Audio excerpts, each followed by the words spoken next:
This Saturday, we are so blessed to be able to celebrate the feast of St. Joseph, the husband of Mary. It's different from the feast celebrated May 1st, which is the worker of Mary. But how blessed we are to bring a man like Joseph into our daily living. You know, if you consider what Joseph did and had to go through in his life, we would be so moved by it and encouraged and help us grow in our awareness of Jesus in our lives. First of all, he had to be convinced that in his own mind that Mary was not his, that Jesus, whom Mary was carrying, was not his child. And secondly, he was with Mary. Not only did he take Mary as his wife, but he had to take her to Bethlehem, and that for him was the delivery room. And after the baby had been delivered, then he was told to run away, to run to Egypt, and in Egypt to flee the Herods who were after him and to kill the child.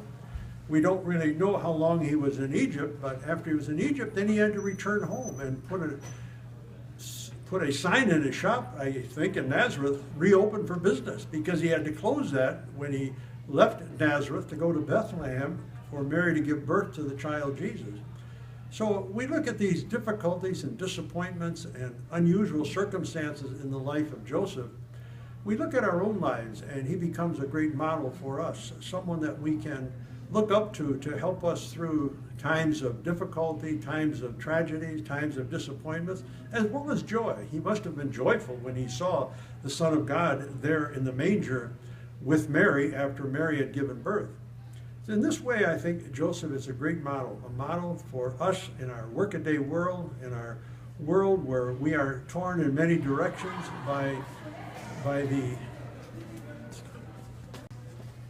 where we are torn in many directions with our responsibilities, to look at someone like Joseph, who's a consoler, someone who understands, someone who looks beyond what is immediately happening, to encourage us, to give us that strength to move forward, to be a Christ-like person, to be one who cares for others, one who reaches out to look for those that needed to be cared for, those who need our attention, those who need our prayers.